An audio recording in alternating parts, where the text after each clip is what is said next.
Mark Rogers TV talking Holiday Bowl with Scott Brewster from KNWA Fox 24. Washington State back at it in San Diego for a second consecutive year, this time taking on Michigan State from the Big Ten.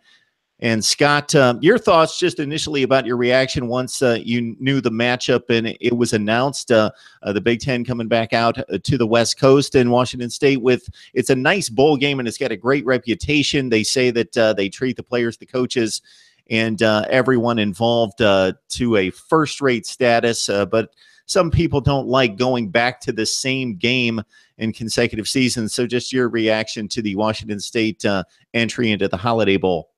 To be honest, I mean, I'm excited. I'm glad we're going back to the Holiday Bowl. I believe we should have won last year, but because Minnesota had 10 guys that were suspended for the game for the sexual assault allegation and investigation, and they wanted to boycott the bowl game and everything, and they had a ton of distractions last year.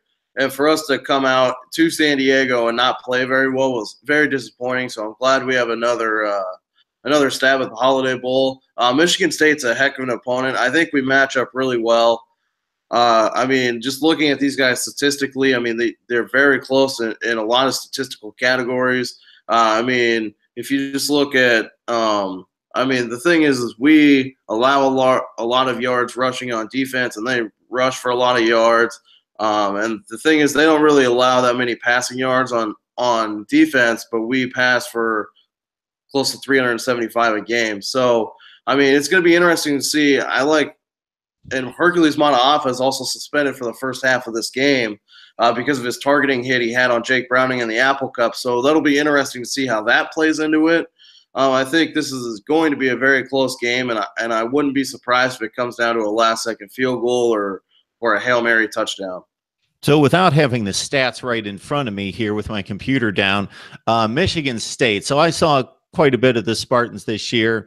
They beat Michigan on the road. I saw that game, the Ohio State game, also most of the Notre Dame game, and a few other times out there against Penn State in particular. That was a big win for them in going 9-3. So to put some of that into context, I'm thinking that the passing yards given up has much to do with the opponents they played. Notre Dame barely throws the ball. They're around 20 attempts a game.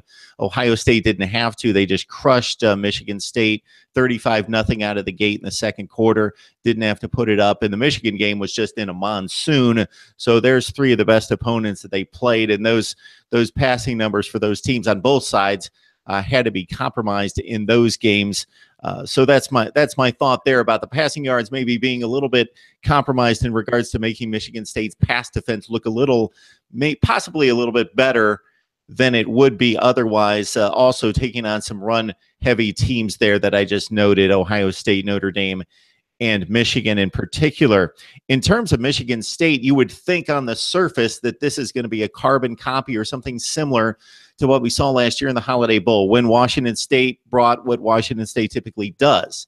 4 and 5 wide, Luke Falk throwing the ball all over the lot, and Minnesota actually with an exceptional defensive backfield in 2016, and then pound on the ground with the running game, the quarterback Mitch Leidner running the ball constantly, not throwing the ball too much. Michigan State has that reputation, but if you look at the numbers, and they do have a strong rushing attack led by L.J. Scott, one of the best backs in the Big Ten, but he's had some fumbling issues, so he's received the ball a little bit less down the stretch. But Brian Lewerke, if you look at the numbers, game to game, they got into a situation where people were overplaying the run.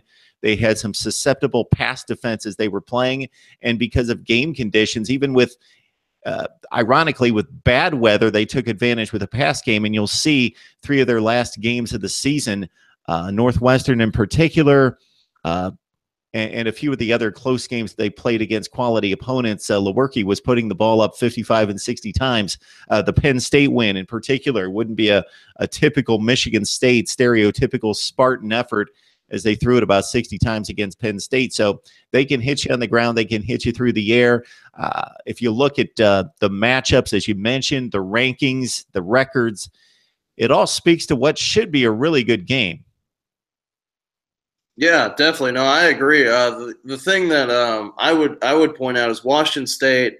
They've had their 3 losses this year have all been on the wrong side of blowouts. I mean, Michigan State was also on the wrong side of a blowout or two. If I remember this year, you know, the Ohio State lost. They only scored 3 points. They lost 48-3. Then Washington State, obviously the debacle at Cal. I believe they lost like 42-3 or 45-3 or 7 as well. Then getting blown out in the Apple Cup obviously isn't good as far as momentum goes, losing 41-14 to the Huskies. And then, you know, also losing to Arizona.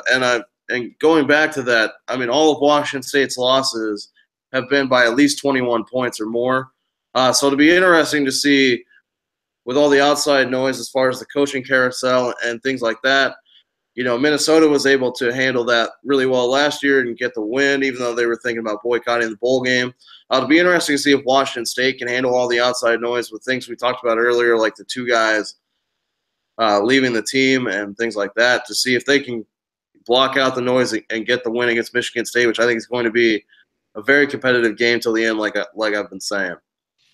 Okay, we got Michigan State taking on Washington State. The Big Ten and the Pac-12 getting together a few times, several times actually, in the bowl season, and this is one of the better matchups, I think, on paper. I'm in the process of ranking the bowl games, and this is getting a lofty position from me because I'd like to see these two teams go at it. I think they're evenly matched. I think they bring varying skill sets to the table. I think the stereotype Pac-12 throwing it all over the place, a little finesse, spread the field, and Michigan State going to ground and pound, I think is a little bit overplayed, but it's true to a certain extent, which makes for intriguing matchups. That's what they say, you know, varying skill sets and strengths and weaknesses make for matchups. And we're talking about, I think the rankings speak to the ability of these two teams, but you also mentioned the rough spots that they each had against some of the elite teams in college football. And I think their rankings pretty much place them about where they are. These are not elite teams, but they're really good teams. They are top 15 to 20 legitimately in the country. They play daunting schedules.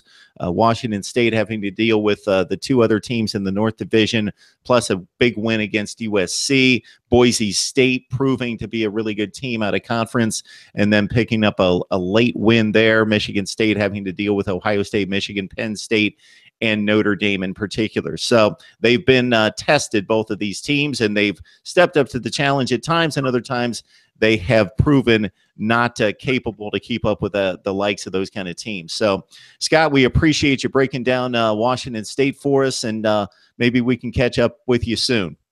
Yeah, hopefully it's for a Holiday Bowl win and not for a loss and then Mike Leach leaving. So I'm looking forward to it.